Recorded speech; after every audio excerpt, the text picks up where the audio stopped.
what's up? Brandon here from BrandonPT.com and Habitat Health and Fitness. I'm here today to destroy the myth of the fat burning zone. I have a lot of clients that when they first come to me, they are doing their cardio, but they're doing the long duration of cardio. You know, they get on the treadmill for 60 minutes, they get on the elliptical and they go and they go and they go and they watch TV. And what they're trying to do is they're trying to follow that fat burning zone, which basically states that you do a lower intensity workout and you burn more fat during that workout than if you were doing a higher intensity.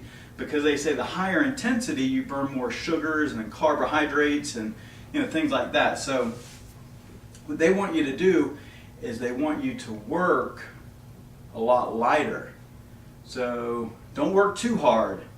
Just ease it down. So basically, if my wife is over there on the computer and she's just kind of sitting there, she's probably working or burning more fat than somebody who's busting their butt doing sprints, round and round and round. You see where I'm going with that? That's why they call it the myth, because there's no way that you can work easier, not work as hard, and get better results. All right, so how do I come up with this? Well, let me give you an example. You have the marathon runner and you have the sprinter. Which body would you like to have? Well, the sprinter, usually they have the lowest percentage of body fat out of all athletes out there. So, and all they do, they don't sit there and they sprint, but yet they do the fat burning zone. No, what they do is they do really short, intense, hard core workouts.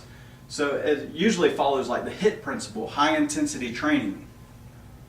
Now the marathon runner, all the marathon runner does is run. They run at that low intensity and they go for a long time. And what will end up happening is you burn through all your muscle, leaving the body fat. And what happens is if you come to me and you want to lose 20, 30 pounds and you follow the fat burning zone, you could lose the weight, but you'll just be a skinny version of yourself. You won't be firm, fit, you won't even necessarily be healthier, you'll just be smaller. So that's why you still have flab and everything like that. You want to make sure that you're doing the high intensity and tightening everything up.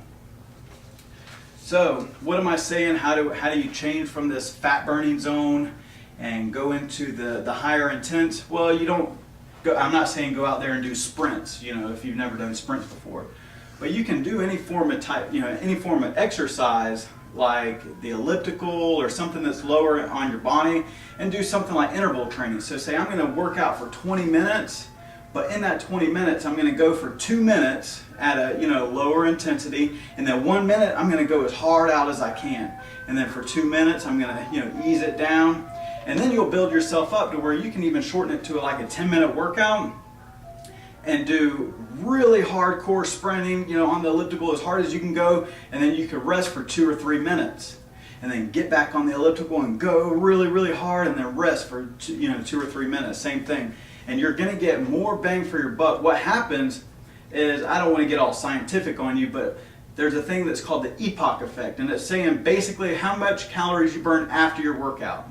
So with your fat burning zone workout, you burn, let's say, 300 calories, you step off the treadmill, you're done burning fat, or you're done burning calories. Now you do one of the high intensity type training, what will happen is you rev that metabolism up really, really high, you burn more calories during that period, but also, here's the trick, up to 38 hours after your workout, you're burning more calories. So,